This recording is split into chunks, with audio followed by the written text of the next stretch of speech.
یہ تیاری کر کے آئے بھائی. ہاں جی جناب، السلام علیکم. کیا حال چال ہے تاڈا؟ ہاں بولنا. ہاں جی، ٹھیک ہے آپ. اللہ تعالیٰ دا احسان ہے. تسی سناؤ، بڑی گل خوش ہے ہو، بھائی چنگے یار. ہو؟ اوکے. اور کیا اور سب کڑی موضوع وچ خیریت ہے؟ گل کرن چاہندے ہو تسی اج؟ موضوع طے کر لینے کر لیتے. کر لیں موضوع.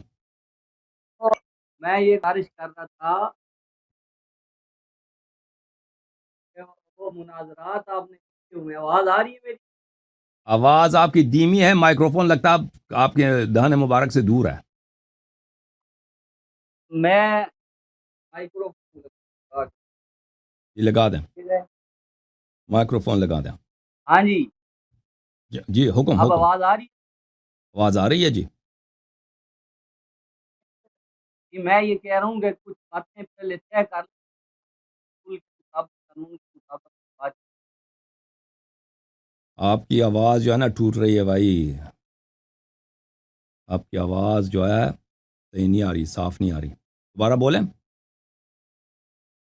کیا اچھا ہو پھر گیا؟ ہیڈ ایسے فون لگاؤ کرتے نا. واٹس ایپ کال کر لیتے ہیں، یہ پرابلم نہیں یہ صحیح ہے، یہ صحیح ہے. آپ جو ہے نا ایک دفعہ میرے بھائی آپ یہ کرو سلمان بھائی، میں آپ کو ایک 30 سیکنڈ کے لیے ہٹا دیتا ہوں. آپ ڈسکنیکٹ ہو جائیں، براؤزر کو بند کریں، دوبارہ آ جائیں، لیکن وہ ہیڈ فون لگا کے آ جائیں، اس سے آواز بہتر ہو جائے گی. اوکے ٹھیک ہے.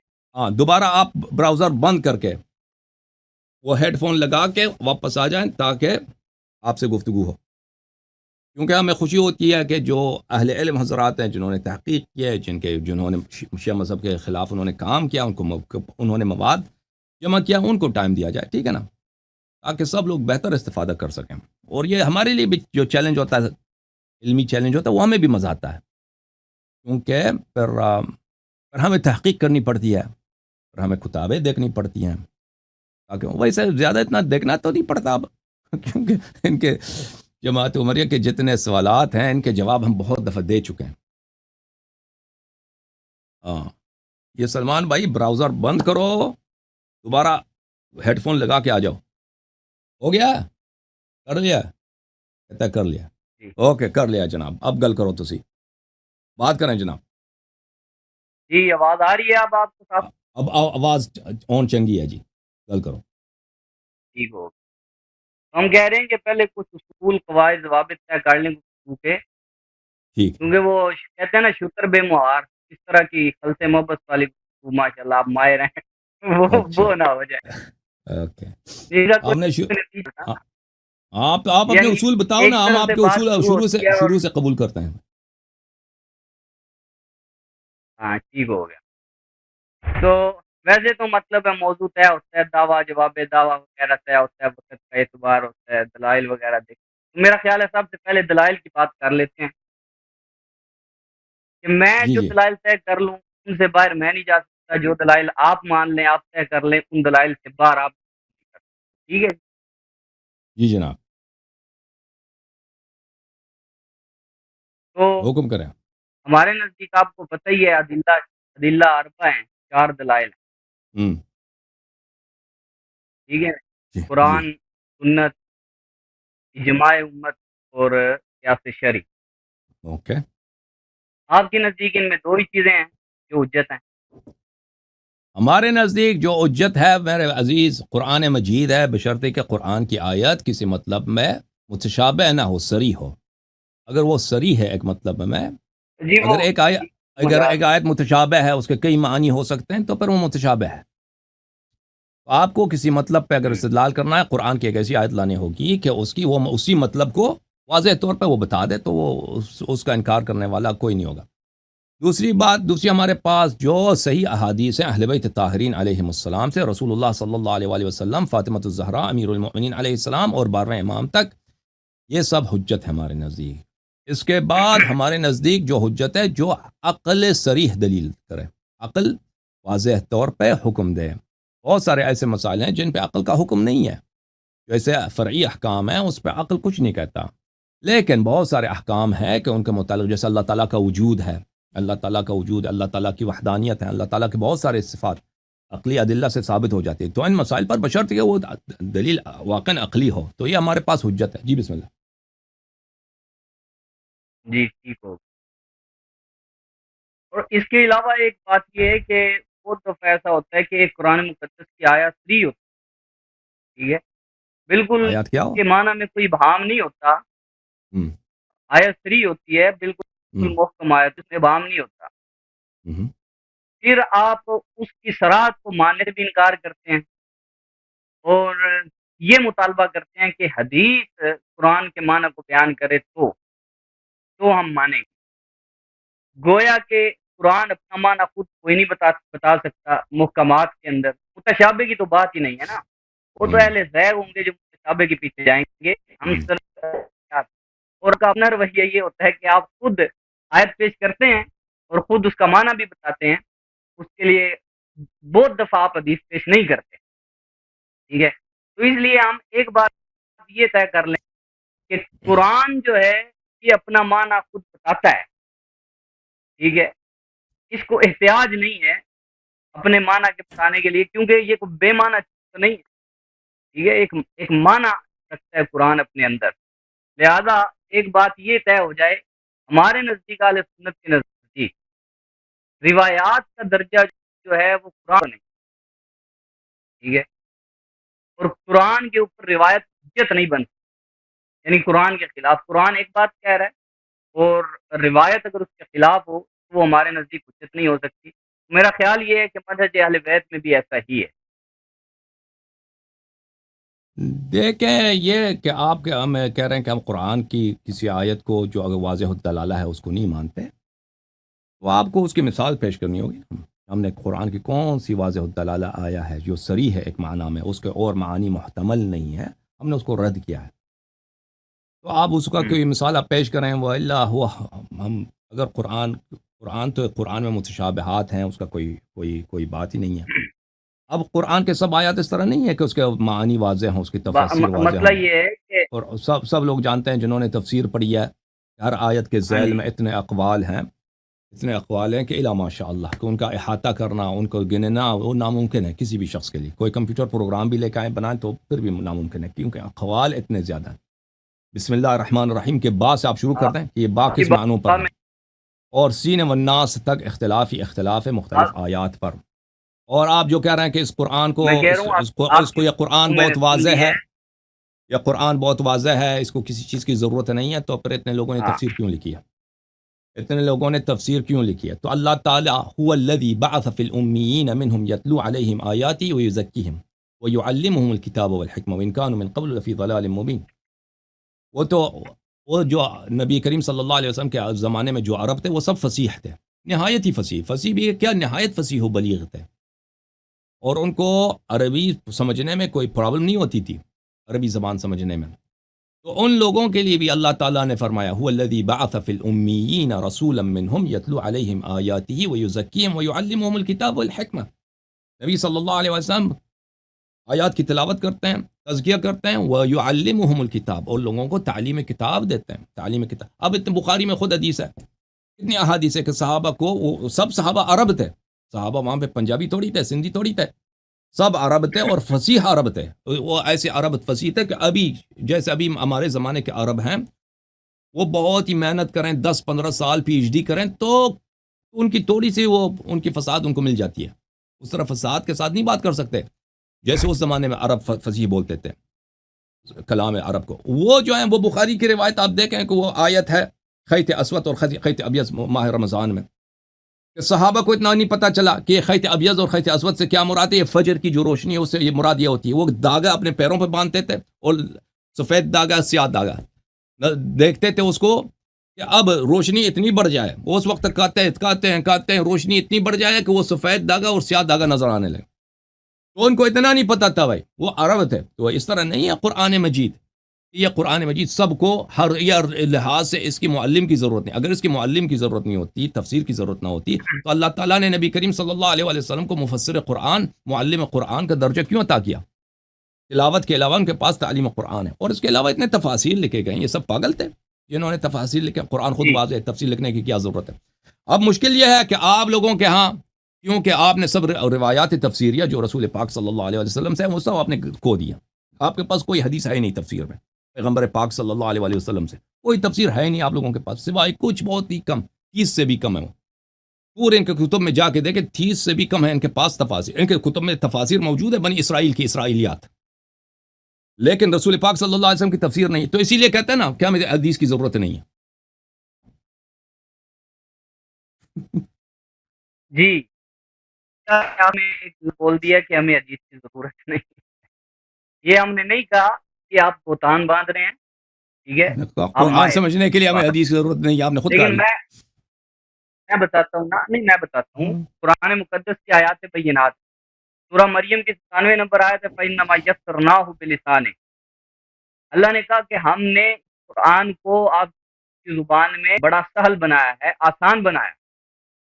پھر سورہ شعراء میں کہا بِلِسَانٍ عَرَبِيٍّ مُبِينٍ, کہ قرآن ایسی عربی زبان میں جو بڑی واضح ہے. پھر دیکھیے قرآن عربیًا غیر ذی عوج, کہ قرآن عربی ہے جس کے اندر کوئی یعنی بھول نہیں ہے, ایسی بات نہیں ہے جو کسی بندے کی سمجھ میں آنے والی نہیں. باقی والا قد یسرنا القرآن للذکر, قرآن کو اللہ نے ذکر کے لیے, نصیحت حاصل کرنے کے لیے آسان بنایا. بات یہ ہے کہ جو آپ نے وہ دھاگے والی مثال دی ہے وہ ایک کنایا ہے. تو کنایا کا معنی متعین کرنے کی تو وحی کے ذریعے سے رسول اللہ صلی اللہ علیہ وسلم کے واسطے سے ضرورت تھی. کنایا سری نہیں, آپ نے جو مثال دی ہے وہ سری آیت نہیں دی ہے, وہ کنایا کی. یہ کنایا سری نہیں ہوتا, آیت سمجھنے میں محتاجی نہیں ہے حدیث کی. کنایا ہو جہاں پہ مجاز ہو وہاں پہ سمجھنے کی ضرورت ہو سکتی ہے. لیکن ہم بات یہ کر رہے ہیں جیسا کہ آپ نے کہا کہ قرآن کی آیت سری ہو, ٹھیک ہے, قرآن کی آیت سری ہو, تو ہم بھی یہ کہتے ہیں کہ قرآن کی آیت سری ہو. اس کا مطلب ہے کہ وہ اپنا معنی خود بتا رہی ہے, اس کے معنی کے بتانے میں احتیاج نہیں ہے, ٹھیک ہے. اور دوسری بات جو ہم عرض کر رہے ہیں وہ یہ ہے کہ جو عقیدہ ثابت ہوتا ہے, یعنی انہیں آپ کہیں کہ ضروریات دین یا ضروریات مذہب, جس طرح وہ چیزیں ہیں جن کا انکار ڈائریکٹلی بندے کو دائرہ اسلام سے خارج کر دیتا ہے, بندے کو کافر بنا دیتا ہے, وہ ضروریات دین. ان ضروریات دین کا ثبوت کیسے ہوگا, کیسے ثابت ہوں گی, اس کے لیے دلائل کس درجے کے چاہیے ہوتے. وہ آپ کے پہلے ایک وہ مناظر صاحب ہیں, پتہ نہیں مناظر ہے ابھی یا نہیں ہے, کہ زرق نقوی جس سے آپ کی بھی بات چیت ہوئی ہے. وہ پہلے جو ہماری گفتگو ہوئی تھی اس کے اندر میں نے جو دلالت کی بات کی تھی, قطعی الدلالت قطعی ثبوت کی, تو اس کو لے کے وہ کہہ رہا ہے کہ کس نے کہا ہے کہ مسائل جو ہیں وہ ظنی ثبوت یا ظنی الدلالت ثابت نہیں ہوتے. تو ہم نے یہ آپ کے سامنے بھی یہ وضاحت کر دوں میں کہ مسائل کے طرح, ٹھیک ہے, ایک مسئلہ وہ ہے جو ضروریات دین سے متعلق ہے, جو بنیادی عقائد سے متعلق ہے, جس کا انکار بندے کو دائرہ اسلام سے خارج کر دیتا ہے. ایک مسئلہ وہ ہے جس کا تعلق ضروریات دین کے ساتھ نہیں ہے, ٹھیک ہے, اس سے نچلے درجے کے ساتھ. پھر کچھ چیزیں ہیں جن کا استحبابی تعلق ہے, جن کا واجباتی تعلق ہے, جن کا اس کے بعد یعنی اباحت کے ساتھ تعلق ہے, استحباب کے ساتھ تعلق ہے. یعنی مسائل کے درجات ہیں, تو درجات کے اعتبار سے جو چیزیں اس طرح کی دلیل کا تقاضا کرتی ہیں. تو میں جو چیز مشاہدہ کرتا ہوں آپ کے روافض علماء سے اور بالخصوص آپ سے بھی, وہ یہ کہ آپ عقیدہ ثابت کرتے ہیں اپنا عقیدہ بھی ایسا کہ جو آپ کے ہاں ضروریات مذہب, اس طرح کے آپ کا عقیدہ امامت ضروریات مذہب میں سے ہے کہ جو بندہ اس ضروری چیز کا انکار کرتے ہیں آپ کے نزدیک آپ کے مذہب سے وہ خارج ہو جاتا ہے. تو ضروریات مذہب میں کہہ رہا ہوں کیا وہ ظنی دلائل سے ثابت ہو جاتے ہیں؟ بات سمجھ آ رہی ہے؟ ہاں بات سمجھ آئی ہے. دیکھو محترم ناظرین, پہلے انہوں نے کہا کہ یہ صحابہ کرام کو کنایا نہیں سمجھا ہے. بھائی جب ایک شخص اہل زبان ہے اس کو اسی طرح جس طرح اس کو آواز آ رہی ہے بھائی صاحب؟ آواز آ رہی ہے, آپ کی آواز آ رہی ہے بھائی, آواز اب آپ نے سوال کیا تو سوال کا جواب لے لو. جس طرح اس کو الفاظ کے حقیقی معنی آتے ہیں, لازمی ہے کہ اس کو آتے ہوں, اس کو مجازی معانی بھی آتے ہوں. یہ کہتے ہیں کہ صحابہ کو پتہ نہیں چلا یہاں پہ داغے سے کیا مراد ہے. دیکھیں اگر ایک شخص اردو جانتا ہے, اس نے اردو ادب پڑھا ہے, اقبال کے ایک شعر اس کے سامنے رکھ دیں, نہیں ہے قص سلطانی پہ نشیمن تیرا، تو شاہی ہے بسیرا کر پہاڑوں کے چٹانوں پر۔ اب یہ کوئی بیوقوف ہے کہہ سکتا ہے کہ بھئی یہ اس کو ہمیں سمجھ نہیں آئی کہ اس کا مخاطب کون ہے، یہ واقعاً کسی پرندے سے بات کر رہا ہے، یہ واقعاً یہ شاہی سے مراد، اقبال کے نزدیک شاہی سے مراد کیا ہے؟ یہ تو کہ ایک بیوقوف ہوگا جو کہے گا کہ ہمیں اس کے لیے یہ ہمیں نہیں سمجھ آ سکتی، ہمیں اردو زبان آتی ہے لیکن ہمیں یہ نہیں سمجھ آتی۔ جو بھی شخص اس کو اردو زبان اچھی طرح آتی ہے، وہ فصیح ہے اردو زبان میں، اس کو بتانے کی ضرورت نہیں ہے کہ یہاں پہ اقبال کا جو مخاطب ہے شاہی، وہ کوئی پرندہ نہیں ہے، وہ افراد ہیں، وہ انسان ہیں، اور یہ یہاں پر یہ ایک استعارہ ہے، ٹھیک ہے نا۔ اب آپ جو کہہ رہے ہیں کہ صحابہ کو نہیں سمجھ آئی، صحابہ سب فصیح تھے، صحابہ سب فصیح تھے، ان کو قرآن کا استعارہ نہیں سمجھ آیا، قرآن کا یہاں پر تک کہ وہ دیکھا کہ وہ ان کے اپنے روزے وہ باطل کراتے تھے، اس وقت تک وہ کھاتے رہتے تھے اور پیتے رہتے تھے کہ جب تک سیاہ اور سفید داغا جو پیر میں باندھے ہوئے ہیں وہ نظر نہ آئے ان کو۔ اور پھر اس کا مطلب یہ نہیں ہے کہ اگر کوئی زبان جانتا ہے تو اس کو کنایا سمجھنا اس کے لیے ضروری نہیں ہے۔ یہ زبان جاننے کے اور زبان پہ عبور حاصل کرنے کے یہ کہ اجزاء میں سے ہے کہ آپ کو اس زبان میں جو کنایات ہیں، جو اشارات ہیں، جو لطائف ہیں، جو استعارات ہیں وہ آتے ہوں۔ اگر آپ کو یہ استعارات، تماثیل وغیرہ نہیں آتے تو آپ کو وہ زبان نہیں آتی۔ قرآن آپ نے کچھ آیات پڑھی ہیں کہ قرآن زبان عربی مبین ہے، زبان عربی مبین ہے، لیکن یہی زبان عربی مبین فصیح عرب کو نہیں سمجھ آتی تھی، اسی لیے رسول اللہ صلی اللہ علیہ وسلم کو معلم قرآن بنایا ہے۔ بھائی آپ مجھے بتائیں، اگر معلم کی ضرورت نہیں ہے تو اللہ نے یہ فضول کام کیوں کیا؟ وَيُعَلِّمُهُمُ الْكِتَابَ وَالْحِكْمَةَ، تو ان کو معلم بنا کر بھیجا قرآن کا۔ آپ نے کہا کہ یہ قرآن عربی مبین ہے، یا عربی، اس کے بعد آپ آیا بھول گئے کہ اللہ تعالیٰ سورہ مبارکہ یہ عنکبوت میں فرماتا ہے بل هو آیات بینات فی صدور الذین اوتوا العلم، یہ ہر ایک کے لیے آیہ بینہ نہیں ہے، بل هو آیات بینات، یہ آیات بینات ہیں، ہر ایک کے لیے نہیں، فی صدور الذین اوتوا العلم، ان لوگوں کے لیے جن کا علم اللہ کی جانب سے ہے۔ صحابہ کا علم اللہ کی جانب سے نہیں ہے، صحابہ کو یہ سمجھ نہیں آتا کہ وہ پھنس گئے اپنی زبان میں کہ داغے سے کیا مراد ہے، ٹھیک ہے نا، وہ اشتہار کر رہے ہیں، اپنی روزہ خراب کر رہے ہیں۔ آپ کے صحابہ کرام کی تو یہ حالت ہے، لیکن یہ آیات بینات فی صدور الذین اوتوا العلم۔ تو لیکن میں نہیں سمجھتا کہ آپ اس بات کے مخالف ہیں کہ قرآن میں متشابہات موجود ہیں۔ جب متشابہات موجود ہیں، اور میں بھی معترف ہوں کہ سب قرآن متشابہ نہیں ہے، لیکن یہ کون سا آیا متشابہ ہے، کون سا آیا محکم ہے، اس میں کسی نے فیصلہ تو نہیں کیا، یہ کوئی اجماعی مسئلہ تو نہیں ہے۔ وہ ہر آیت کو دیکھنا ہوگا کہ کیا اس آیت کے ذیل میں کتنے محتملات ہیں۔ اگر ایک آیا ایسا ہے کہ اس کے کوئی اور احتمال ہے ہی نہیں ہے تو وہ محکم ہے، اگر اس کے احتمالات کئی ہیں تو وہ متشابہ ہے، پھر دلیل کی ضرورت ہوگی کہ ان معانی میں سے کون سی معنی صحیح ہے۔ اوکے، اب آپ کی خدمت میں عرض ہے کہ آپ کا کہنا یہ ہے کہ بھئی شیعہ جو ہیں امامت کو اصول دین اور ضروریات دین سے سمجھتے ہیں، اور بات کرنے تو نا بھائی، آپ نے بات کی ہے تو یہ جو ہے اس کے لیے نہیں، ابھی آپ نے بات کیا تو جواب سن لو اپنا، نہیں جواب سن لو سلمان بھائی، جواب آپ جب کسی پہ تنقید کرتے ہیں تو دلیل بھی سن لو نا مخالف کی بھی۔ شیعہ جو ہے امامت کو کس سے مانتے ہیں؟ امامت کو مانتے ہیں اصول دین سے، اور یہ اس کے لیے ان کے پاس ظنی دلائل ہیں۔ کس بیوقوف نے کہا، کس پاگل نے کہا؟ شیعہ کہتے ہیں کہ یہ ان کے پیشیوں کے پاس ظنی دلائل ہیں۔ میرے محترم ناظرین، ہم فروع دین میں بھی ظنیات کو حجت نہیں سمجھتے بھائی، ہم فروع میں ظنیات کو حجت نہیں سمجھتے۔ ان الظن لا یغنی عن الحق شیئا، شیعہ محققین کے نزدیک، نہ شیعہ مجتہدین کے نزدیک۔ شیعہ مجتہدین وہ خبر واحد کے قائل ہیں، فلان فلان کے قائل ہیں۔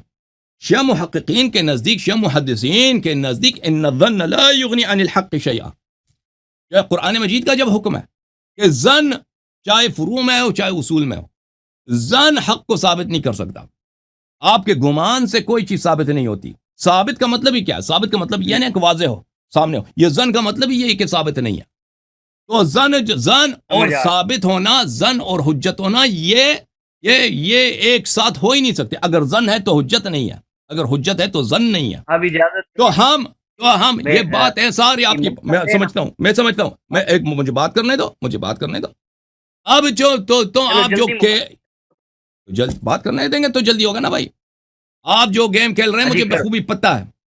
جو قوم اس کی اپنی کتب میں اس کے اپنے اکابر نے, ٹھیک ہے عزیزو, کہ یہ ان کا سب کچھ ظنی ہے, ان کا قرآن ظنی, ان کی سنت ظنی. وہ مجھ سے پوچھو کہ کیسے ظنی ہے, جب ان تمہارے اپنے اکابر نے نہ ایک دو نے سینکڑوں کی تعداد میں شہادت دیا ہے کہ قرآن کے آیات کھو گئے ہیں.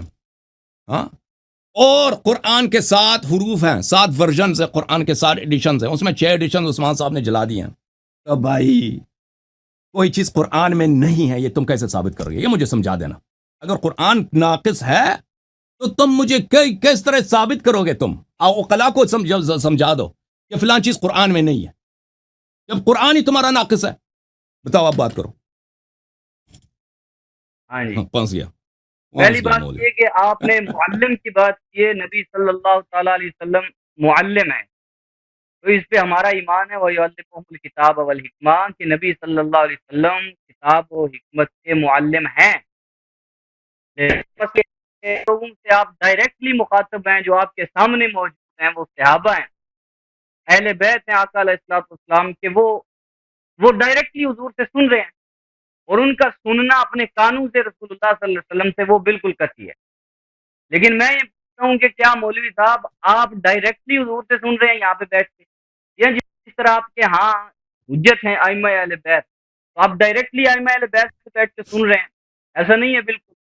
اس لیے آپ جب ڈائریکٹلی ان سے سن نہیں رہے تو آپ سے لازمی امر ہے کہ جو بات آپ تک پہنچی ہے کہ یہ رسول اللہ صلی اللہ علیہ وسلم کا فرمان ہے یا اہل بیت علیہ السلام کا فرمان ہے, تو وہ آپ سے کئی واسطوں تک حاصل ہوا ہے. آپ کو بہت سارے واسطے ہیں, اس کے اندر 10 واسطے ہو سکتے ہیں, 15 واسطے ہو سکتے ہیں, 6-7 واسطے ہو سکتے ہیں, کئی واسطوں کے ساتھ وہ آپ تک پہنچا ہے.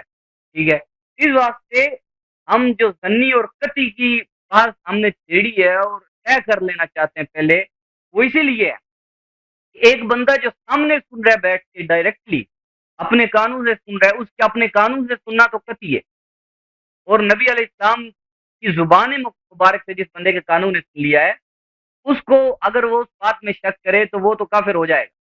لیکن بات یہ ہے کہ بعد میں آنے والے جو لوگ ہیں, کیونکہ بہت ساری احادیث میں آقا علیہ الصلوۃ والسلام نے, آپ کی اپنی کتب سے میں حوالے پیش کر سکتا ہوں کہ نبی علیہ السلام نے فرمایا کہ سیکذب علیہ, کہ میرے اوپر لوگ جھوٹ بولیں گے. یعنی وہ بہار الانوار کے اندر روایت موجود ہے, اگر آپ کہیں تو میں اس کو کھول کے دکھا سکتا ہوں. بہرحال اشارہ یہ جس طرح کے فرمایا مجھ سے پہلے انبیاء پر بھی جھوٹ بولا گیا. آپ صلی اللہ تعالی علیہ وسلم نے ارشاد فرمایا فما وافق کتاب اللہ فہو حدیث, کہ جو میری حدیث تمہیں پہنچے, اگر چیک کرنا ہو, دیکھنا ہو کہ وہ میری حدیث ہے یا نہیں ہے, تو فرمایا کہ اگر وہ اللہ کی کتاب کے موافق ہے تو وہ میری حدیث ہے, اور اگر وہ اللہ کی کتاب کے موافق نہیں ہے تو وہ میری حدیث نہیں ہے. ٹھیک ہے, اب دیکھیے ذرا, میں یہ گزارش کر رہا ہوں, آپ کی یہ کتاب ہے اصول کافی, ٹھیک ہے, اس کا باب الاخذ بالسنت و شواہد الکتاب, ٹھیک ہے, اس کے اندر اس باب کی پہلی حدیث ہے ان علی بن ابراہیم عن ابیہ عن النوفلی عن السکونی عن ابی عبداللہ علیہ السلام قال قال رسول اللہ صلی اللہ علیہ وسلم ان علی کل حق حقیقہ وعلی کل ثواب نورا وما وافق کتاب اللہ فخذوہ وما خالف کتاب اللہ فدعوہ. آقا علیہ السلام نے فرمایا کہ ہر حقیقت کے اوپر ایک حقیقت ہے, ہر حق کے اوپر ایک حقیقت ہے, ہر ثواب کے اوپر ایک نور ہے. بس جو کتاب اللہ کے موافق ہو اسے لے لو, اور جو کتاب اللہ کے مخالف ہو اسے چھوڑ دو. پھر اس سے نیچے تیسری حدیث آ گئی, اس کے اندر بھی پوری سند. اس کے بعد قال سمیت ابا عبداللہ یقول کل شیء مردود الی الکتاب والسنہ وکل حدیث, لفظوں پہ غور کیجئے گا مولوی صاحب, وکل حدیث لا یوافق کتاب اللہ فہو زخرف. فرمایا ہر وہ حدیث, ٹھیک ہے, اب وہ حدیث عام ہے کہ وہ کسی بھی واسطے سے پہنچی ہو, ہر وہ حدیث جو نہیں ہے وہ فضول ہے, وہ کوڑ کباڑ ہے, اس کی کوئی حیثیت نہیں ہے. اس سے نیچے چوتھی حدیث دیکھیے نبی عبداللہ علیہ السلام ما لم یوافق من الحدیث القرآن فہو زخرف, وہی مضمون.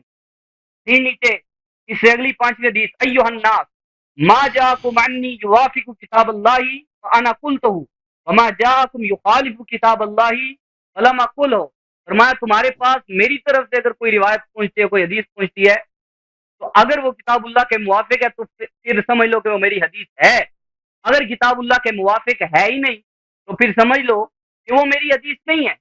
اب یہاں پہ دیکھیے میں جو بات کر رہا ہوں وہ یہ کر رہا ہوں کہ حدیثیں ہم تک واسطو سے پہنچی ہیں، ہم نے اپنے قانون سے نبی علیہ السلام سے کوئی بات نہیں سنی ہے، اس واسطے ہم تک پہنچنے کے اعتبار سے اہل تشیع کے ہاں بھی اہل سنت کے ہاں بھی بہت ساری روایات جو ہیں وہ گھڑی گئی، ٹھیک ہے۔ اس واسطے کیسے ثابت ہو کہ ایک روایت جو آپ پیش کر رہے ہیں واقعتاً وہ نبی صلی اللہ علیہ وسلم کا فرمان ہے، تو اس کا آپ کے ہاں بھی اور ہمارے ہاں بھی محدثین نے ایک جو اصول سیٹ کیا وہ سند ہے، اس سند کو دیکھا جاتا ہے سند کیسی ہے۔ اگر سند کے اعتبار سے دیکھتے ہیں کہ راوی اگر سارے سند کے ٹھیک ہیں تو پھر مان لیا جاتا ہے کہ یہ حدیث نبوی ہے صلی اللہ علیہ وسلم، اور اگر نہیں ہے، سند کے رجال درست نہیں ہے، صحیح نہیں ہے، ان میں کوئی ضعیف ہے، تو پھر کہا جاتا ہے کہ حدیث ضعیف ہے یا کمزور ہے، جس طریق سے بھی اس کے اوپر جرح کی جاتی ہے۔ لیکن میں آپ کے سامنے ایک کہ سند بھی علل اطلاق حدیث کی صحت یا حدیث کے ذوق پر حجت نہیں ہوتی۔ میں عرض کر رہا ہوں کہ سند بھی مطلقاً حدیث کے معاملات میں حجت نہیں ہو سکتی ہے، بلکہ میں آپ کو مثال پیش کرتا ہوں کہ حدیث موضوع اور سند اس کی اصح الاسانید، ٹھیک ہے، حدیث کیا ہے؟ موضوع ہے، اور سند اس کی اصح الاسانید ہے۔ اب میں مثال کے طور پہ یہاں پہ آپ کو کتاب دکھاتا ہوں، یہ کتاب ہے الاسرار المرفوعہ فی الاخبار الموضوعہ للعلامہ نور الدین علی بن محمد بن سلطان المشہور بملا علی قاری۔ یہ ملا علی قاری رحمۃ اللہ علیہ کی کتاب ہے، اس کا صفحہ نمبر 81 اور 82۔ اچھا جی،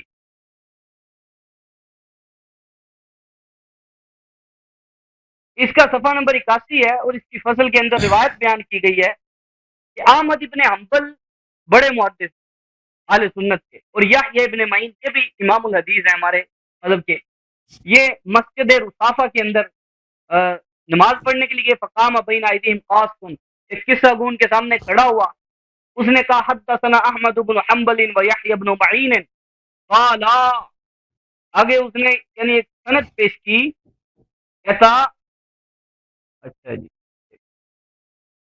قال حدثنا عبد الرزاق عن معمر عن قتادہ عن انس قال قال رسول اللہ۔ اب یہ اصح الاسانید ہے، میں کہہ رہا ہوں یہ اصح الاسانید ہے۔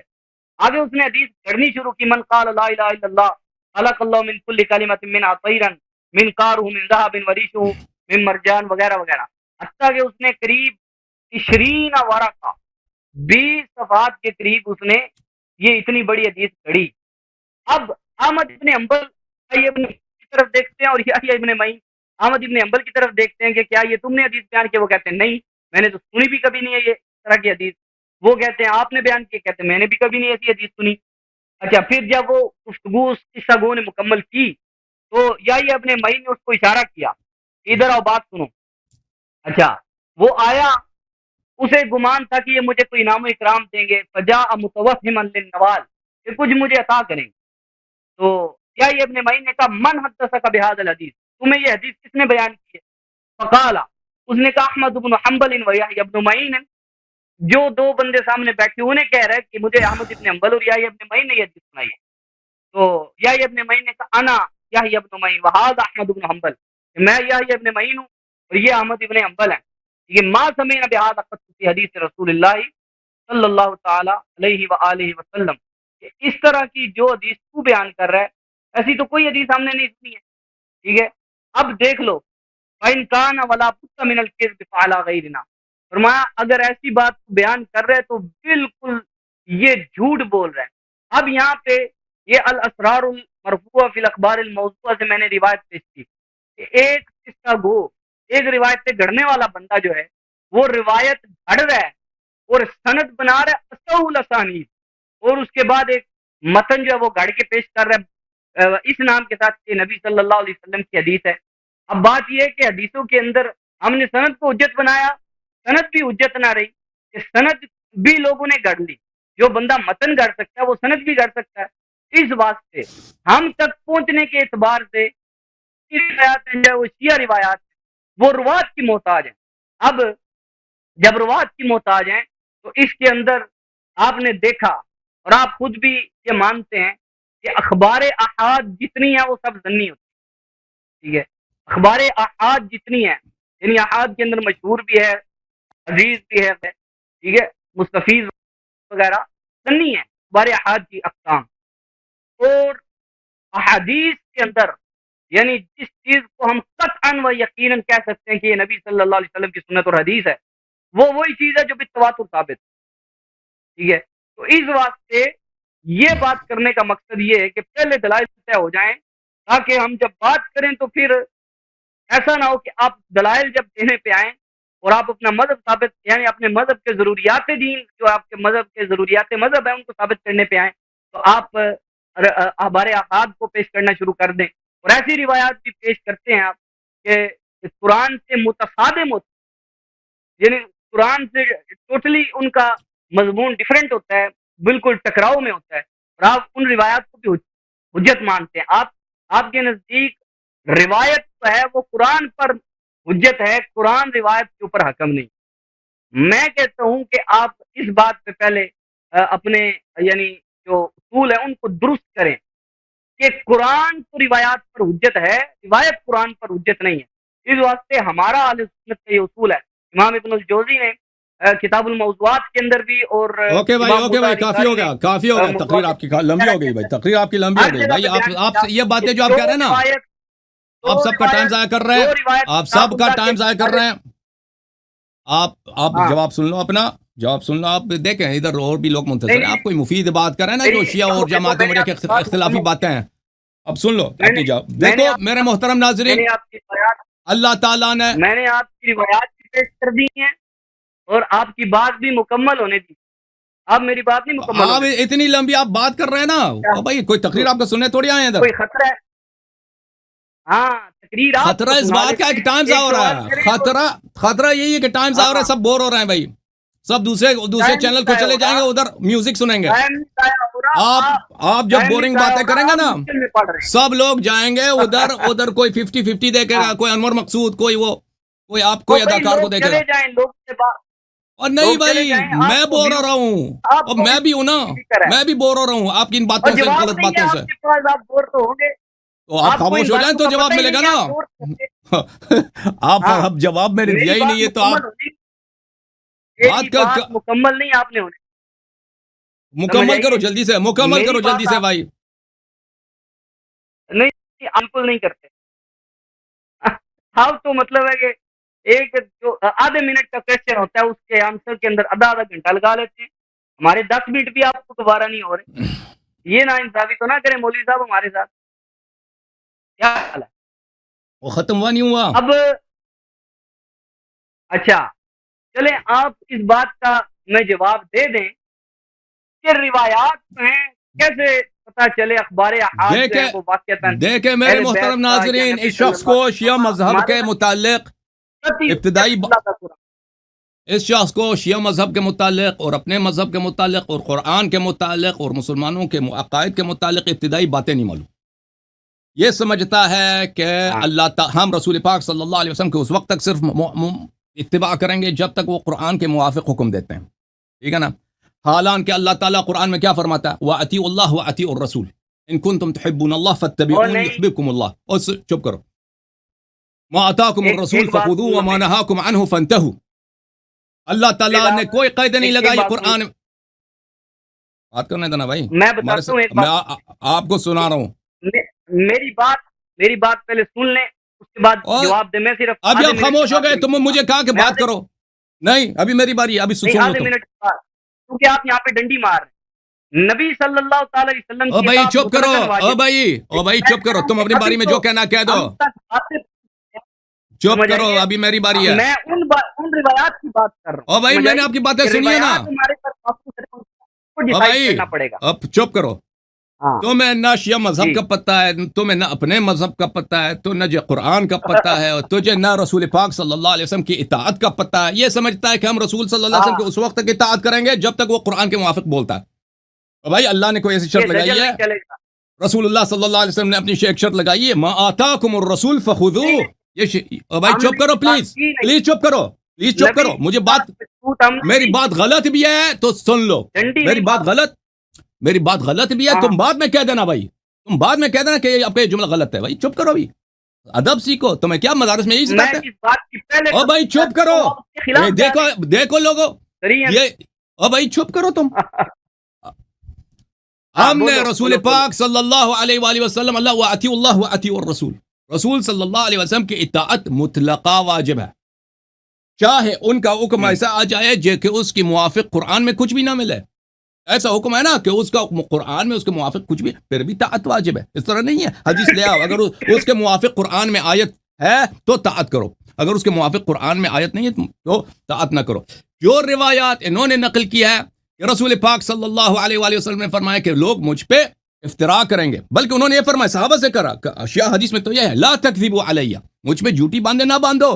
قد کثر علی الکذاب، اشیاء حدیث میں تو یہ ہے کہ رسول صلی اللہ علیہ وسلم کے زمانے میں انہوں نے خود فرمایا کہ لوگ مجھ پہ جھوٹی باندھنے والے بہت ہو گئے ان کے اپنے زمانے میں. تو صحابہ کو انہوں نے کہا کہ مجھے، یہ تو آپ کی کتب میں بھی ہے، فإنه من يكذب علی فلیتبوأ مقعدہ من النار، جو مجھ پہ جھوٹی بات باندھتا ہے وہ جہنم جاتا ہے. دیکھو عزیزو، یہ جو انہوں نے فرمایا کہ حدیث کو قرآن پہ عرضہ کرو، وہ ان احادیث کے متعلق ہے جس پہ آپ کو شک ہو جائے، شک ہو کہ یہ حدیث صحیح ہے یا نہیں، تو اس کے ایک ویریفائی کرنے کا طریقہ یہ ہے کہ وہ کیا قرآن کے موافق ہے یا نہیں ہے. اس طرح مطلق نہیں ہے کہ دنیا میں جتنی احادیث ہیں، ٹھیک ہے نا، وہ صحیح بھی ہے، ٹھیک ہے نا، اگر وہ اس کے مطابق قرآن، یہ تو بہت ساری باتیں ہیں اسلام میں، قرآن میں اس کی حدیث آیا نہیں ہے، وہ صرف سنت میں ہے.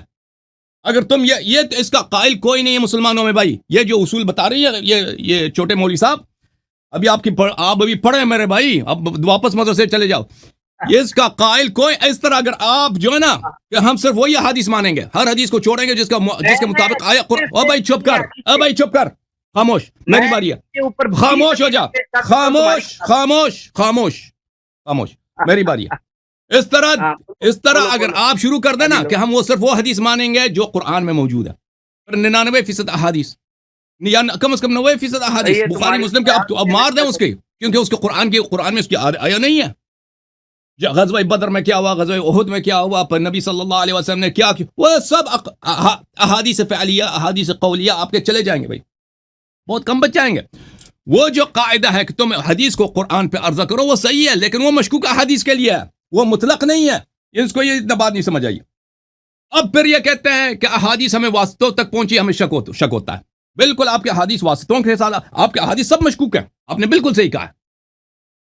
یہ لوگ دیکھو عزیزو، جماعت عمریہ اور جماعت شیعہ میں فرق یہ ہے کہ یہ خبر واحد کو حجت سمجھتے ہیں، یعنی مشکوکات کو حجت سمجھتے ہیں، اور ہم صرف یقینیات کو حجت سمجھتے ہیں.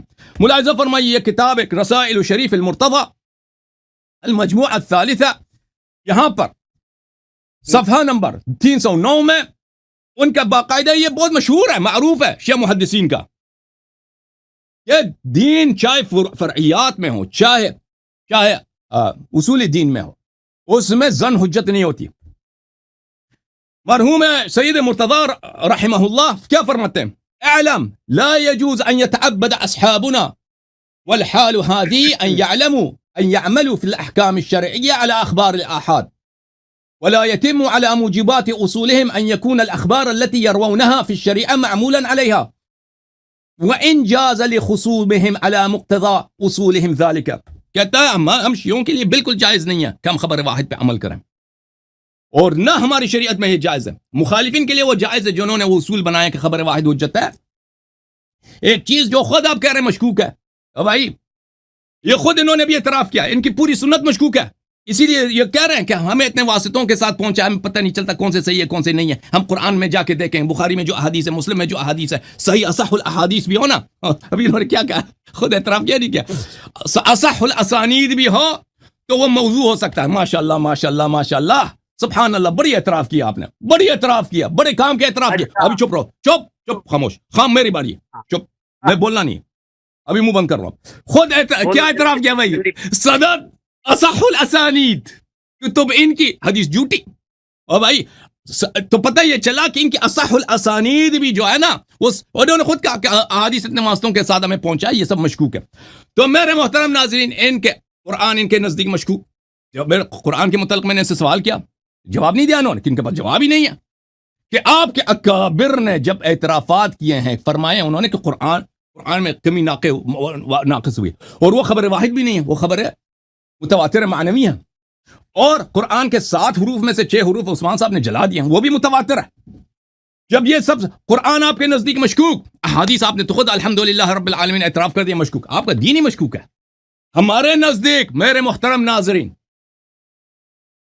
ہمارے نزدیک ہمارے جو احادیث ہیں الحمدللہ رب العالمین, ہمارے محدثین نے بڑے محنت کیے ہیں, اس مطلب میں بہت سارے مواد لکھے ہیں. ہمارے مذہب میں خبر واحد حجت نہیں ہے. ہمارے مذہب میں وہ احادیث حجت ہیں جو کتب اصلیہ میں لکھی گئی ہیں, جو ائمہ طاہرین علیہ السلام کے زمانے میں لکھی گئی ہیں, ائمہ اطہار علیہ السلام پہ عرضہ کی گئی ہیں. ائمہ اطہار علیہ السلام نے شیعوں کو حکم دیا کہ احادیث پہ عمل کرو. انہی کتب کی روح سے کتاب کافی لکھی گئی ہے, کتاب اللہ حضر الفقی لکھی گئی ہے, تہذیب استبصار, کتب شیخ صدوق وغیرہ, کتاب بصائر الدرجات, کتاب احمد ابن خالد ابن محمد برقی وغیرہ وغیرہ لکھی گئی. یہ شیعہ مذہب کے سے یہ بہت واضح ہے, شیعہ مذہب کے احادیث کے متعلق یہ بہت مشہور ہے. اور ہمارے احادیث اکثر کئی طرق سے مروی ہیں, اور کئی کتب میں ہوتے تھے. اصحاب ائمہ علیہ السلام سب, زرارہ, محمد ابن مسلم, یونس ابن عبد الرحمن, فلان فلان فلان فلان, یہ سب مؤلف تھے. یہ ابو ہریرہ کی طرح نہیں ہے, انس ابن مالک کی طرح نہیں ہے, زید ابن ارقم کے, ابو بکر عمر کی کوئی کتاب ہی نہیں ان کا. ان سے تابعین نے سنا, ان کے حافظے میں جو رہا تابعین کے حافظے میں جو رہا, اس لیے آپ کو ابھی شک ہو رہا ہے. یہ آپ نے جو کہا ہے کہ آپ کے کتب میں صحیح سند کے ساتھ ایسے روایات موجود ہیں جو جھوٹ ہیں, میں بالکل اس کو مانتا ہوں. بالکل آپ نے صحیح فرمایا کہ آپ کے کتب میں, بخاری مسلم میں, اللہ جانتا ہے کہ یہ ایسے اسرائیلیات بخاری مسلم میں پڑھے ہیں, ان کی سند میں ایک بھی یہودی نہیں ہے. بس مزے کی بات یہ ہے, ایسے اسرائیلیات بخاری مسلم میں موجود ہیں, ان کی سند میں ایک بھی یہودی نہیں. اب کیسے یہ سند ان کی بنا دی ہے بخاری نے, اللہ جانتا ہے, میں نہیں جانتا. ایسے اباطیل ان کے کتب میں بہت ہیں, ساسانید سب کے سب صحیح, وہ روایات ان کے باطل. تو میرے محترم ناظرین, تو پھر جس دین میں نہ قرآن یقینی, سنت تو اس نے الحمدللہ رب العالمین اس نے اعتراف کر بھی دیا کہ سند صحیح بھی ہو تو وہ باطل ہے, باطل ہو سکتا ہے, جھوٹ ہو سکتا ہے. اور بات ہی ختم ہے. پر بھائی پتہ پڑھ لو نا اپنے مذہب کا, ادھر کیوں مقابلہ کرنا ہے؟ تمہارے مذہب میں بچا ہی کیا, نہ قرآن نہ سنت, کچھ بھی نہیں. بسم اللہ.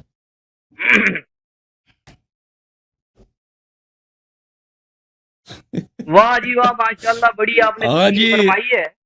جی سر, بات کرو, اور گل کر. اب پہلی بات میری سنو کہ میں نے نبی صلی اللہ علیہ وسلم کی اطاعت کو مشروط بالکل نہیں کہا. نبی صلی اللہ علیہ وسلم کی اطاعت غیر مشروط طور پر واجب ہے, لیکن میں یہ بات کر رہا ہوں کہ حدیثیں جو آج تک پہنچی ہیں, تم اپنی کتابیں کھول کے دیکھو, اگر میں تمہیں کھول کے دکھاؤں تو وہ راوی ایک طرف ان پہ لعنت ہے, اور دوسری طرف یعنی رجال کجی کھول کے دیکھو, اس کے اندر ایسے ایسے راوی ہیں کہ امام صادق علیہ السلام فرماتے ہیں کہ اس بدبخت پہ اللہ لعنت کرے, اس نے میرے والد کی حدیثوں میں جو کتاب لکھی گئی تھی حدیثوں پہ, ان میں ملاوٹ کر دی. ٹھیک ہے, تم مجھے یہ بتاؤ کہ کیا لکھی ہوئی کتاب کے اندر رد و بدل, تبدیلی اور ملاوٹ نہیں ہو سکتی؟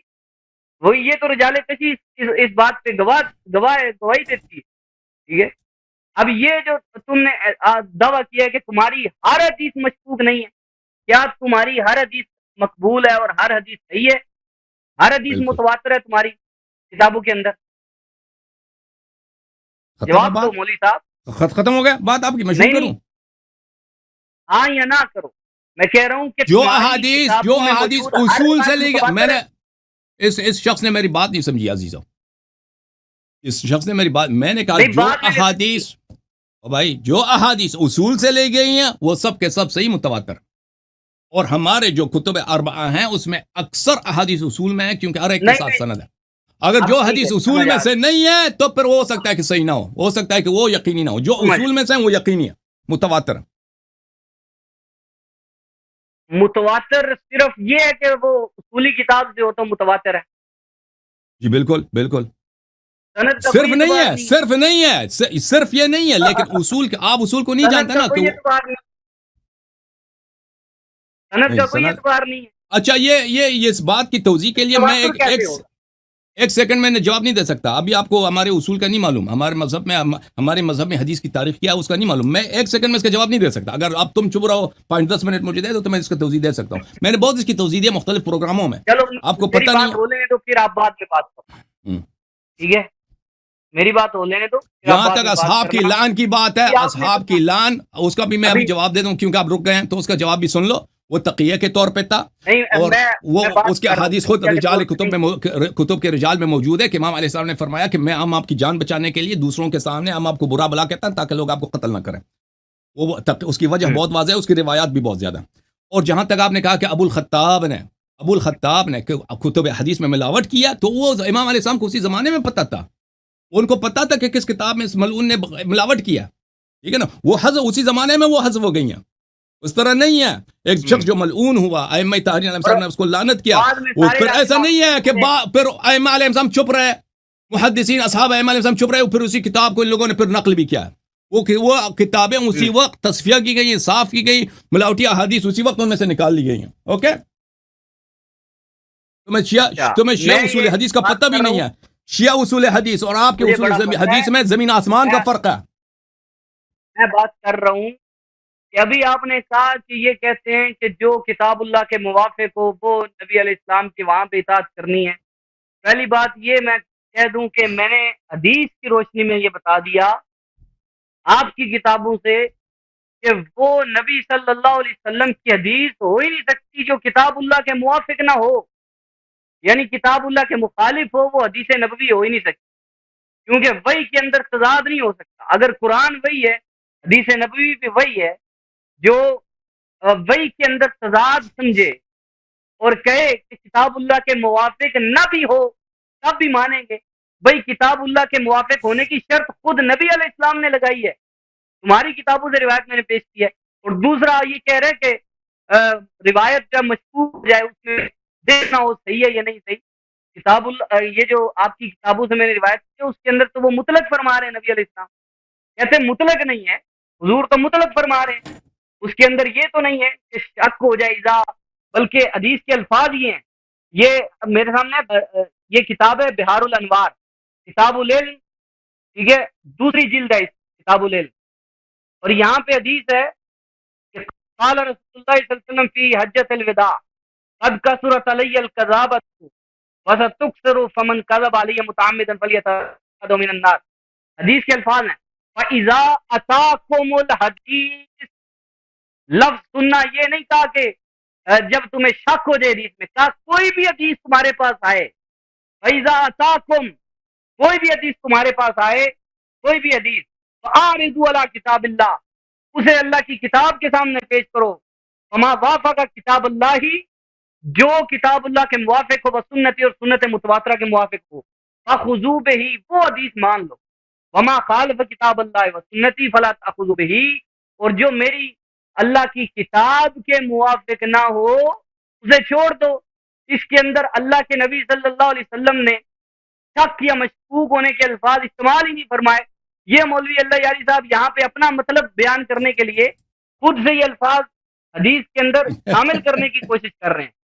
سمجھ آئیے, اس کے اندر اطلاقی طور پہ نبی علیہ السلام نے فرمایا ہے, ٹھیک ہے. پھر یہ تمہاری کتابوں میں آ کے جھوٹ ہوگا, یہ تمہاری کتابوں سے میں ثابت کر رہا ہوں, تمہاری کتابوں میں آ کے جھوٹ ہوگا. تمہاری کتابوں میں جھوٹی روایتیں ہیں, یہ تمہاری کتابیں کہہ رہی ہیں کہ یہاں پہ جھوٹی روایتیں ہوں گی. یعنی یہ دیکھو حضرت امام جعفر صادق کی روایت ہے بہار الانوار کی جلد میں سے, ان جعفر عن ابی علیہ السلام قال قرات فی کتاب علی ان رسول اللہ قال انه سيكذب علي كما كذب على من كان قبلي وما جاءكم عني من حديث.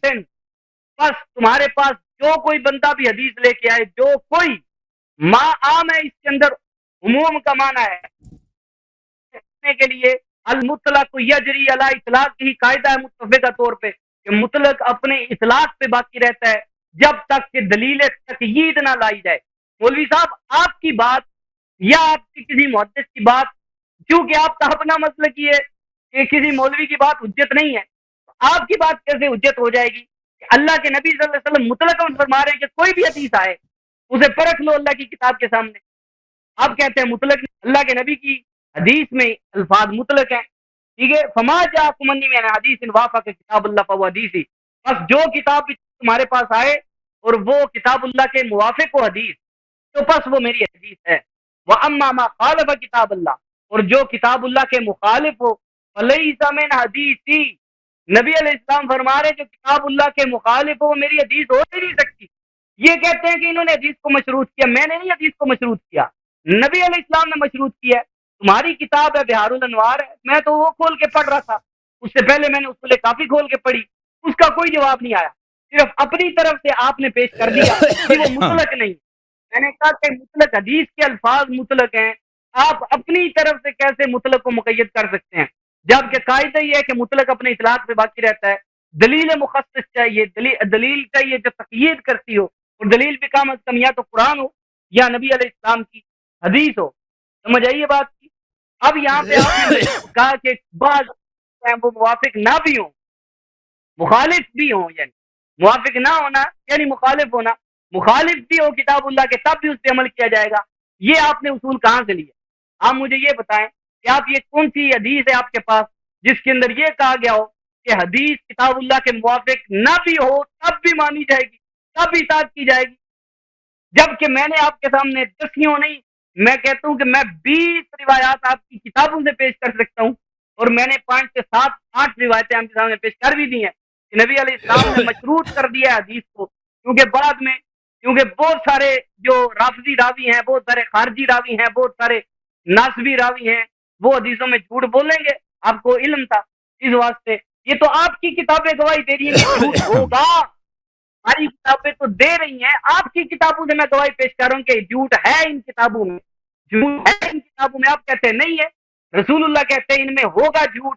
اب جب جھوٹ ہوگا تو پھر علل اطلاق رکھنا پڑے گا۔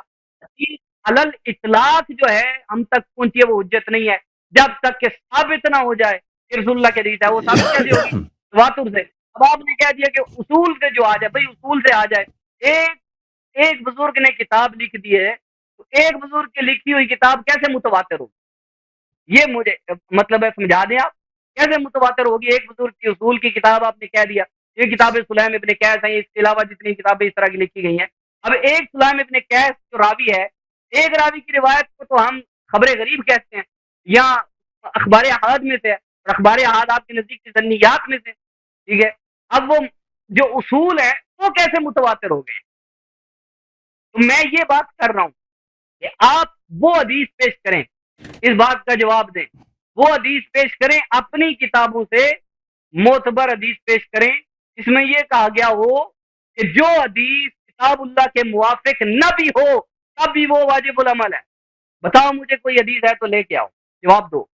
میرے محترم ناظرین، مولوی صاحب بہت ہی اپنے اصول کو بھول گئے، اپنے کتب کو بھول گئے، اور سب علمی قواعد کو انہوں نے شیعوں سے تعصب کرتے ہوئے بھول گئے۔ بھائی انہوں نے ایک طرف سے اعتراف کر دیا، بھائی قرآن کے متعلق میں نے ان سے بار بار پوچھا کیونکہ ان کے پاس جواب نہیں ہے، بھائی قرآن ان کے پاس مشکوک۔ اب انہوں نے خود کیا کہہ دیا کہ ان کی کتابیں سب کے سب مشکوک ہیں، وہ چاہتے ہیں کہ شیعہ کتب حدیث کو بھی مشکوک بنا دیں۔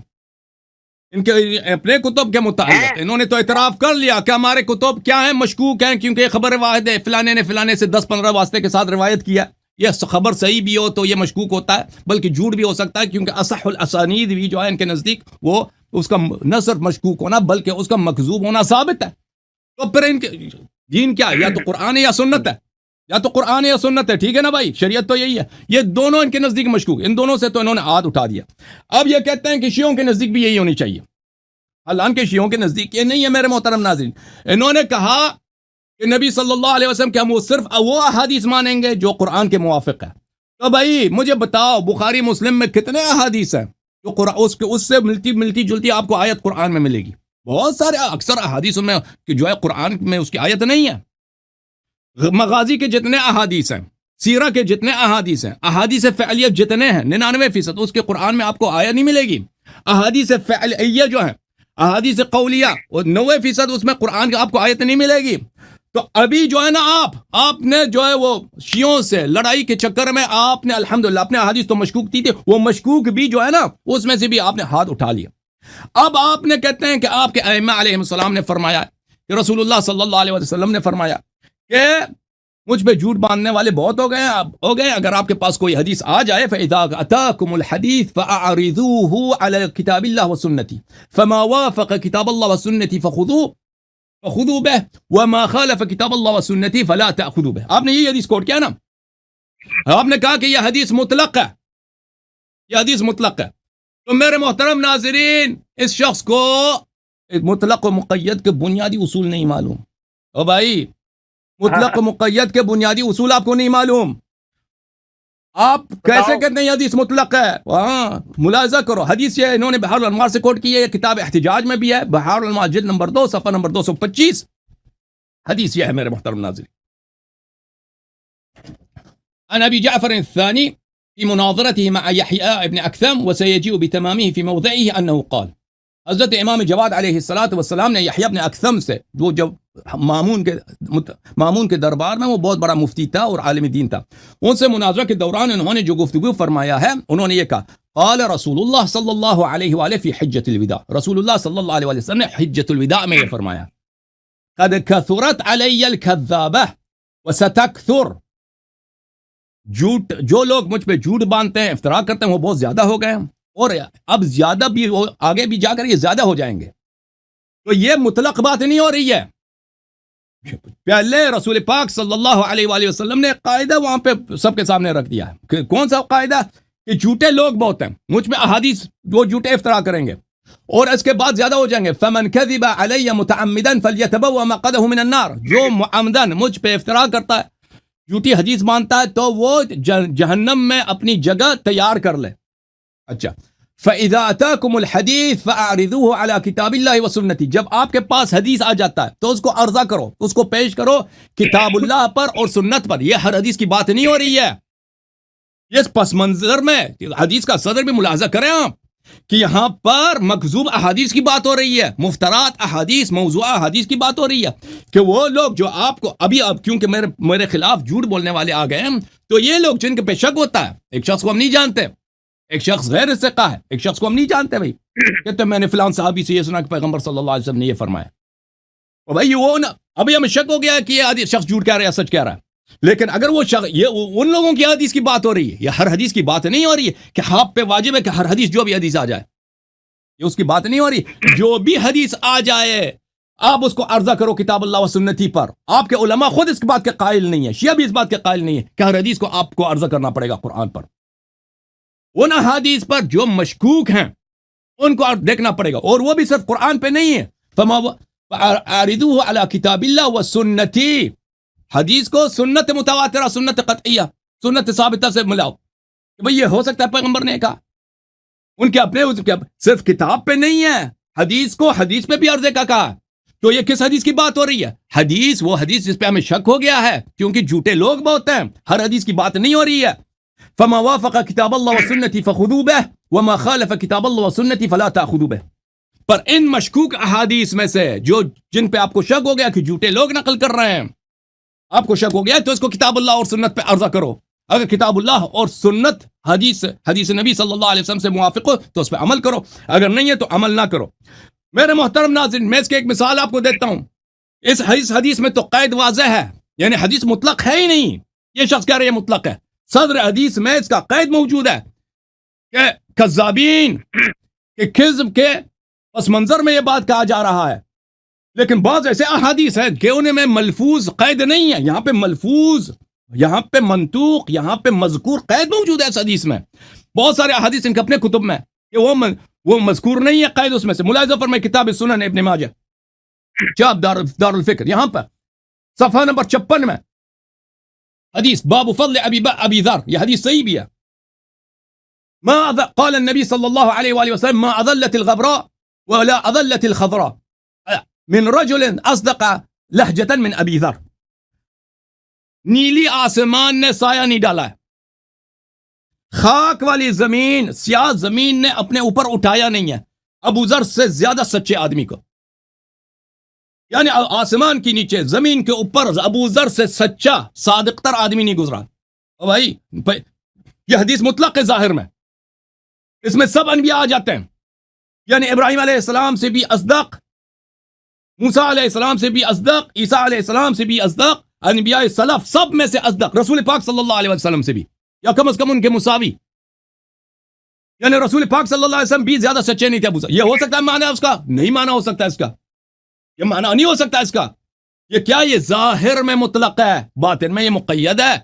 یہ انبیاء معصومین اس میں سے خارج ہیں، بقیہ لوگوں کی بات ہو رہی ہے۔ اس طرح کے احادیث کتنے زیادہ ہیں، اتنے احادیث کے ظاہر میں یہ مطلق ہیں، باطن میں یہ مقید ہیں، بہت زیادہ ہیں۔ بلکہ اغلب وہاں پہ فخر رازی صاحب کا کتاب ہے، اس میں وہ فرماتے ہیں کہ اغلب بلکہ وہ ہیں، معاف کیجیے، فخر رازی نہیں، غزالی صاحب، ان کے اصول کی کتاب ہے، وہ کہتے ہیں اکثر احادیث اسی زمرے میں آتے ہیں۔ اکثر احادیث ظاہر میں عام ہے، باطن میں لیکن وہ خاص ہے، ظاہر میں مطلق ہے، باطن میں مقید ہے۔ مثلا آیہ ملاحظہ فرمائے قرآن مجید میں، الذين ينفقون اموالهم بالليل والنهار سرا وعلانية فلهم اجرهم عند ربهم ولا خوف عليهم ولا هم يحزنون۔ جو لوگ اپنی مال کو چپ کے یا ظاہر میں خرچ کرتے ہیں، رات کو اور دن کو، تو ان پر نہ خوف ہے نہ حزن ہے، وہ سیدھے جنت جانے والے لوگ ہیں۔ تو بھائی یہاں پہ تو کافر بھی آ جاتے ہیں، اس میں کافر کم ہے، فلنتھراپسٹ کافر کم ہے بھائی دنیا میں۔ یہ بل گیٹس ہے بھائی، اس نے پچھلے 30 سال سے $30 بلین سے زیادہ اس نے خرچہ کیا افریقہ میں، وہاں پہ دن رات پیسے اس کے خرچ ہو رہے ہیں، علانیہ اور باطن میں پیسے خرچ کر رہا ہوں، ٹھیک ہے نا۔ کتنے لوگ ہیں کفار، کتنے فلنتھراپسٹ ان کے کمپنیز ہیں، ان کے آرگنائزیشنز ہیں، ان کے ادارے ہیں، مسلمانوں کے ملکوں میں جا کے یہ دوائی تقسیم کرتے ہیں بھائی، مسلمانوں کے لیے یہ کتاب وغیرہ چھاپتے ہیں، اسکول مدرسے بناتے ہیں، افریقہ میں، پاکستان میں، وہ انڈیا میں، کہاں پہ کرتے ہیں۔ تو بھائی یہ سب جنت جائیں گے؟ اور نہیں بھائی، یہ ظاہر میں مطلق ہے، باطن میں یہ مقید ہے۔ تو میرے محترم ناظرین، اس مولوی صاحب کو مطلق مقید تو مدرسے میں آپ نے سنا، جلدی میں ادھر آ گئے شیعوں سے مناظرے کے لیے، لیکن آپ بھول گئے کہ یہاں پہ ہر حدیث جو ظاہر میں مطلق ہوتا ہے وہ حقیقت میں مطلق نہیں ہوتا، اس کی قید بھی دیکھنی پڑتی ہے۔ یہ حدیث، بلکہ یہ حدیث ظاہر میں بھی مطلق نہیں ہے، جس حدیث کو آپ نے کوٹ کیا نا، وہ آپ کو کوئی کام نہیں دیتی، وہ حدیث، اس میں مکذوب حدیث کی بات ہو رہی ہے، سر حدیث کی بات نہیں ہو رہی، پہلی بات۔ دوسری بات ہے کہ اس میں قرآن، جس طرح قرآن پہ عرضے کی بات کیا، اس میں حدیث پہ بھی عرضے کی بات کی، وہ آپ نے چھپا دیا اور آپ کو سمجھ بھی نہیں آئی۔ اچھا، اب یہ فرما رہے ہیں کہ آپ کے کتب کیسے متواتر ہو سکتے ہیں؟ بھائی ہمارے کتب، یہ اس کو بات کو جانتے نہیں ہے کہ ہماری احادیث کیسے جمع ہوئی ہے۔ یہ سمجھتے ہیں جیسے ان کے کتب میں نا کہ بخاری نے فلانے سے سنا، فلانے نے فلانے سے سنا، فلانے نے فلانے سے سنا، فلانے نے فلانے سے سنا، فلانے نے فلانے سے سنا، فلانے نے ابو بکر سے سنا، ابو بکر نے رسول صلی اللہ علیہ وسلم سے سنا۔ تو اب ان کو شک ہو رہی ہے، ان کا حق بھی بنتا ہے، ایسی چیزیں مشکوک ہے بھائی۔ رسول اللہ صلی اللہ علیہ وسلم کی حدیث ہے، لَتَتَّبِعُنَّ سُنَنَ مَنْ كَانَ قَبْلَكُمْ شِبْرًا بِشِبْرًا وَذِرَاعًا بِذِرَاعٍ قالوا اليهود والنصارى قال فمن صلی اللہ علیہ وآلہ وسلم۔ فرمایا کہ آپ یہود النصارہ کی سنت پہ چلیں گے، قدم بقدم، منہ بمنہ۔ صحابہ نے پوچھا یہود النصارہ کی سنت پہ؟ فرمایا کہ اور کس کی؟ میرے محترم ناظرین، حضرت موسیٰ علیہ السلام کے پاس تورات اللہ کی جانب سے آیا تھا، تورات اللہ کی جانب سے آیا تھا، اس کو تورات بولتے ہیں، یہود بھی تورات بولتے ہیں، تورا بولتے ہیں، انگلش میں تورا بولتے ہیں۔ اور ان کی احادیث جو ہے اس کو تناخ بولتے ہیں، احادیث تناخ بولتے ہیں۔ تورا دو قسم کی ہے، ایک ہے ریٹن تورا، آپ جا کے دیکھ لو، جوش لوگ ہیں نا، ان کے بہت قانون ہے، ان کی فقہ ہے، ان کی بڑی کتابیں ہیں جوش، بالکل جیسے مسلمان ہیں نا، مسلمانوں کی، بلکہ مسلمانوں کی فقہ نہیں سے لی گئی ہے، ان کے بڑے علماء مدارس ہیں، ابھی اسرائیل میں ان کے بڑے بڑے مدارس ہیں، وہاں پہ ان کے مجتہدین ہوتے ہیں، مفتی ہوتے ہیں، فتوے دیتے ہیں، ان کی شریعت ہے بھائی کہ آپ ہفتے کے دن کام نہیں کر سکتے، ہفتے کے دن فلاں کھانا نہیں کھا سکتے، اس طرح لباس عورتوں پہ پہنا واجب ہے، وغیرہ وغیرہ، ان کے کھانے کا انہیں اسلام سے بہت ان کے مشابہ احکام ہے، جس طرح مسلمانوں کے ہیں، ملتا جلتا ہے، اور ان کے پاس فقہ مسلمانوں سے پہلے ان کے پاس فقہ تھا۔ بات یہ ہے میرے محترم ناظرین کہ حضرت موسیٰ علیہ السلام تورات لے کے آئے تھے، ان کے احادیث کو یہودیوں نے نہیں لکھا، یہ سینہ بسینہ چلتا تھا یہودیوں میں سینہ بسینہ چلتا تھا، سینہ بس، اس کو بولتے ہیں اورل تورا۔ ایک ریٹن تورا اللہ کی جانب سے لے کے آئے موسیٰ علیہ السلام، ایک ہے اورل شفاہی تورات جو ہے سینہ بسینہ چلتا جاتا تھا۔ بعد میں کئی سو سالوں کے بعد یہود کے جو علماء تھے انہوں نے کہا یہ تو ضائع ہو جائے گا، اس طرح اس کو جمع کرتے ہیں کتاب، پھر انہوں نے کتابوں میں لکھا، اس کو کہتے ہیں تناخ۔ پھر یہ تناخ جو ہے یہ انبیاء بنی اسرائیل کے کلمات ہیں، پھر وہ جو ہے اسی میں سے تورا اور تناخ سے انہوں نے ایک اور چیز نکال دیا، اس کا نام ہے فقہ، اس کا نام ہے تلمود ان کے قوانین کی بات ہے۔ تو جماعت مخالفین بالکل جیسے پیغمبر صلی اللہ علیہ وسلم نے فرمایا کہ تم یہود کے سنت پہ چلو گے. رسول پاک صلی اللہ علیہ وسلم کے احادیث لکھنے نہیں دیا صحابہ نے, جلا دیے. وہ یاد ہے بھائی, جلا دیے. کس نے جلایا تھا احادیث کو؟ کس نے احادیث نقل کرنے سے منع کیا تھا؟ صحابہ کرام نے کیا تھا نا, خلیفہ اول خلیفہ دوم نے کیا تھا نا. احادیث نقل کرنے پہ پابندی, احادیث جلاؤ. بعد میں جا کر بخاری مسلم کے زمانے میں اصل تدوین حدیث آیا, احادیث لکھی گئی. بالکل یہودیوں کا سیرہ کام. اہل بیت علیہ السلام کے ہاں یہ نہیں ہوتا تھا. سب سے پہلا حدیث کس نے لکھا؟ خود امیر المؤمنین علیہ الصلوۃ والسلام. رسول اللہ صلی اللہ علیہ وسلم بولتے جاتے تھے, وہ لکھتے جاتے تھے. ابن ابی رافع امیر المؤمنین علیہ الصلوۃ والسلام کے صحابی, انہوں نے حدیث کی کتاب لکھی ہے. سلیم ابن قیس, انہوں نے حدیث کی کتاب لکھی. اور لوگوں نے حدیث کی کتاب لکھی ہے.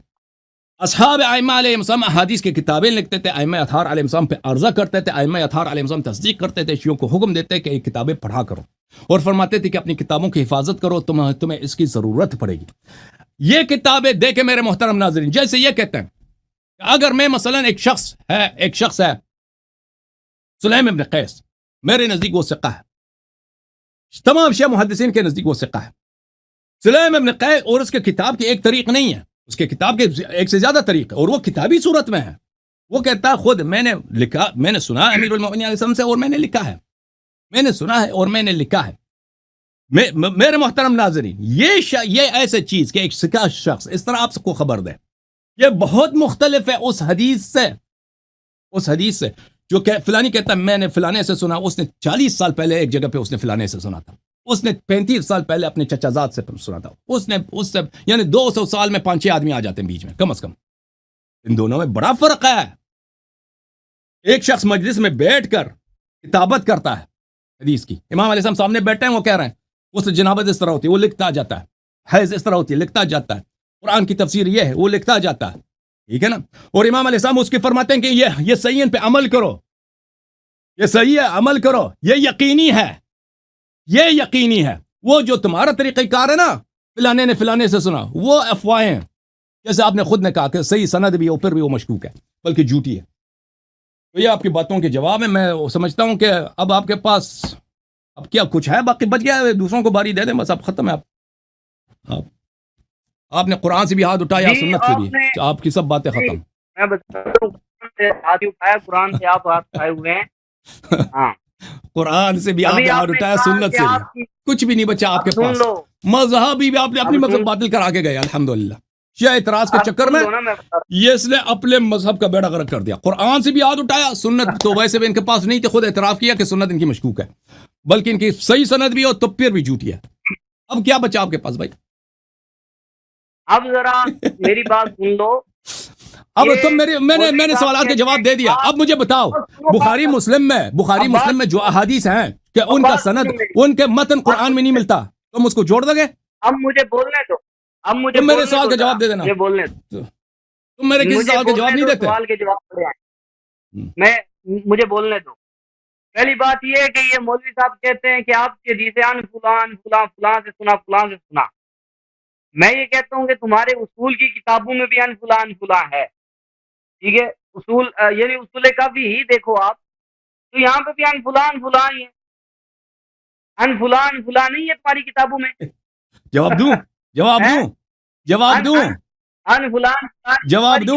لو گے, چپ کرو, جواب لو, پھر جواب دوں. آخری 12 امام میں سے آخری امام کب جا رہے ہیں اور کلینی کب کتاب لکھ رہا ہے؟ جواب چاہیے, ابھی جواب دے دیتے ہیں بھائی, جواب ابھی دے دیتے ہیں بھائی. دیکھیں میرے محترم ناظرین, ائمہ طاہرین, جواب دے دوں یا آپ مجھے اپنی بات کرنا چاہتے ہیں؟ نہیں, میں بات کر رہا ہوں. اس اشکال کا جواب ہم بارہا دے چکے ہیں. یہ کچھ بھی نہیں ہے, یہ ہلکی سی جاہلانہ سی بات ہے. اور دوسری یہ بات کہ آپ کے نزدیک بھی ہمارے نزدیک بھی خبر احاد ظنی ہے, آپ نے یہ مانا ہے. حجت ہی نہیں مانتے ہیں, آپ حجت مانتے ہو. فرق یہ ہے کہ تم قرآن کی مخالفت کرتے ہو. ان الظن لا یغنی عن الحق شیئا, تم ظن کو حجت مانتے ہو, ہم ظن کو مردود مانتے ہیں, حجت نہیں مانتے. فرق اس کو نہیں مانتے. ہم خبر روایت کو حجت ہی نہیں مانتے, ختم بات. میں آپ کو بتاتا ہوں, ایسے بات نہیں ہوتی. دلیل کی ہم بات کر رہے ہیں تو دلیل جو ہے وہ 4 قسم کی ہوتی ہے, سمجھ آئیے. دلیل کی 4 اقسام بنتی ہیں, یعنی پورا دلائل کا اگر آپ احاطہ کریں, ان کو سمرائز کریں, دلیل کی 4 قسمیں بنتی ہیں. پہلی ایک دلیل جو سب سے قوی دلیل ہوتی ہے، جو قطعی دلیل ہوتی ہے، وہ قطعی الثبوت اور قطعی الدلالت ہوتی ہے، کسی بھی معنی کو، کسی بھی مفہوم کو ثابت کرنے کے لیے. ٹھیک ہے. دوسرے نمبر پہ آتی ہے قطعی الثبوت ظنی الدلالت. اب پتہ نہیں آپ کو ثبوت اور دلالت کا پتہ ہے یا نہیں ہے. اچھا. تیسرے نمبر پہ آتی ہے ظنی الثبوت اور قطعی الدلالت. چوتھے نمبر پہ آتی ہے ظنی الثبوت اور ظنی الدلالت. ہمارے نزدیک میں نے آپ کو بتایا کہ مسائل کے درجات. ٹھیک ہے. ایک اباحت کا مسئلہ ہے، ایک استحبابی مسئلہ ہے، ایک واجبی مسئلہ ہے، ایک فرضی مسئلہ ہے، یعنی فرض کے ساتھ جس کا تعلق ہے، ایک ضروریات دین سے متعلق مسئلہ ہے. اب جس درجے کا مسئلہ ہوگا اس درجے کی دلیل وہ درکار ہوگی. اب اگر جس طرح آپ کرتے ہیں کہ وہ روایات جو اخبار احاد ہیں وہ پیش کرو گے اپنے عقیدے کو ثابت کرنے کے لیے، اپنی کتب سے، ہماری کتب سے، تو ان سے عقیدہ ہم کہتے ہیں ثابت ہوگا، صرف اور صرف قطعی دلیل سے ثابت ہوگا، عقیدہ ظنی دلیل سے ثابت نہیں ہوگا. آپ کو یہ بات سمجھ نہیں آ رہی اور آپ گھما پھرا کے کہ یہ قرآن کو نہیں مانتے، حدیث کو. میں کہتا ہوں کہ قرآن پہ ہمارا ایمان ہے، اور ہمارا ایمان ہے کہ جو روایات قرآن کے بارے میں مشکوک روایات ہیں وہ روایات ردی کی ٹوکری میں پھینک دی گئی ہیں. کیوں؟ فما وافق کتاب اللہ فہو حدیثی. جو کتاب اللہ کے موافق ہو وہ حدیث ہے، جو کتاب اللہ کے موافق نہ ہو اس کو رد کر دیا گیا ہے. اور دوسری بات، مولوی صاحب کہہ رہے ہیں کہ یہ حدیث جو ہے جی اس کے اندر قید موجود ہے، حدیث کے اندر اس کو مطلق اور مقید کا نہیں پتا. اب میں تمہیں بتاتا ہوں کہ نبی علیہ السلام نے ایک چیز بتائی ہے کہ اگر پرکھ نہ ہو کہ سچ ہے یا جھوٹ ہے، ٹھیک ہے، تو اسے کتاب اللہ پر پیش کرو. یہ کہتے ہیں یہ قید ہے. بھائی قید نہیں ہے. کیوں؟ اگر ایک قید لگائی ہے احادیث مکذوبہ، بھائی احادیث مکذوبہ اگر پہلے ہی پتا ہے کہ یہ احادیث مکذوبہ ہیں تو پھر ان کو سامنے کتاب اللہ کے پیش کرنے کی حاجت کیا ہے؟ یہ تو پہلے ہی ڈیفائن ہے. یعنی ایک چیز جو پہلے ہی ڈیفائن ہے اس کو کیا ڈیفائن کرنا ہے آپ نے؟ تو مطلب یہ ہے کہ ایک چیز جو ہے حدیث کے نام سے آ گئی ہے، اس کا پتہ لگانا ہوگا کہ یہ سچی ہے یا جھوٹی ہے، سچ ہے یا جھوٹ ہے، وہ کتاب اللہ کے سامنے. اب کہتے ہیں کہ قید ہے اس کے اندر کہ مکذوبہ. بھائی مکذوبہ اگر پہلے سے ہی یہ طے ہو گیا، پہلے سے پتا ہے کہ یہ مکذوبہ ہے، تو پھر اس کو کیا پیش کرنا ہے کتاب اللہ کے اوپر؟ یہ ہے کہ یہاں پہ اطلاق ہی ہے. یعنی آپ ایک چیز کو اسی چیز سے ڈیفائن کر رہے ہیں، ایک چیز کی تعریف صحیح بھی صحیح کر رہے ہیں. ٹھیک ہے. مسئلہ یہ ہے کہ مطلقاً آقا علیہ السلام نے فرمایا یہ جھوٹ ہے. کہیں بھی جھوٹی بات ہو سکتی ہے، کسی بھی واسطے سے جھوٹی بات ہو سکتی ہے، کسی بھی جگہ پہ جھوٹی بات ہو سکتی ہے. کوئی لکھنے والا جھوٹی لکھ سکتا ہے، کوئی بولنے والا جھوٹ بول سکتا ہے. ٹھیک ہے. بہت سارے کافی ہوگا عوامل بھائی، سے. کافی ہوگا. سب کو بور کر دیا آپ نے، اور سب نہیں کو کافی بور کر نہیں، دیا، میری بات سنو ذرا. سب تو کو اب بور کر دیا. یہاں پہ اس نے کہا کہ یہ مقید ہے، مقید نہیں ہے. یہاں پہ مطلق ہی فرمایا کہ حدیث کو اگر جانچنا ہے کہ جھوٹی ہے یا سچی ہے تو کتاب اللہ پہ. پہلے تو معلوم ہی تو نہیں تم ہے یہی کہ خود کرتے ہیں، آپ خود یہی کرتے ہیں بھائی. ہاں، بخاری مسلم کے جو احادیث پہلے جن سے معلوم ہی نہیں. ان کے مقابلے میں قرآن کی کوئی آیت نہیں ہے، تم اس کو چھوڑنے پہ تیار ہو؟ میں اور بتاتا ہوں بخاری نا، مسلم احمد مسند احمد آپ کے کتب میں جو احادیث ہیں، اگر ان کے ساتھ قرآن کی آیت نہ ہو تو تم اس سے ہاتھ اٹھانے کے تیار ہو؟ آپ کے فرقے میں کوئی اس کا قائل ہے؟ کیوں مزاحیہ باتیں کرتے ہوئے میں بتاتا ہوں مزاحیہ باتیں نہیں. میں آپ کے اس کا کوئی قائل ہی نہیں ہے بھائی. چڈو سانو کیوں ٹائم ضائع کر دے ہو؟ اس کا کوئی قائل ہی نہیں ہے. پھنس گئے ہو تم. تمہارے مشائخ تم پہ غصہ کریں گے، کل آپ کو ادھر ککڑ بنائیں گے. میں تمہیں بتاتا ہوں مولوی صاحب، میں تمہیں بتاتا ہوں، سنو ذرا. مدرسہ کل نہیں جانا، مار پڑے گی آپ کو. مدرسہ کل ابن جوزی علیہ الرحمہ کی کتاب الموضوعات، ٹھیک ہے، اس کے اندر امام ابن جوزی علیہ الرحمہ یہ وجوہ بیان کرتے ہیں. بھائی اس نو چڈو آؤ ابو بکر عمر پہ گل کرتے ہیں، ابو بکر عمر خلافت امامت پہ بات کرتے ہیں. اس کو چھوڑو. کیا بول چڑھ رہا؟ تم نے خود پھنس گئے ہو، خود پھنس گئے ہو. تم نے اپنے مذہب کی تم نے بہت بار بتلان کرا دیا. آپ نے بہت بتلان کرا دیا. اپنی مذہب کو آپ نے خاک میں ملا دیا بھائی. بخاری مسلم سب غلط ہو گیا. سنو، ابھی تم نے جو سوال کیا ہے وہ اس کا جواب سن لو. کہ کہتے ہیں تمہارے مذہب میں کسی کا بھی یہ مسئلہ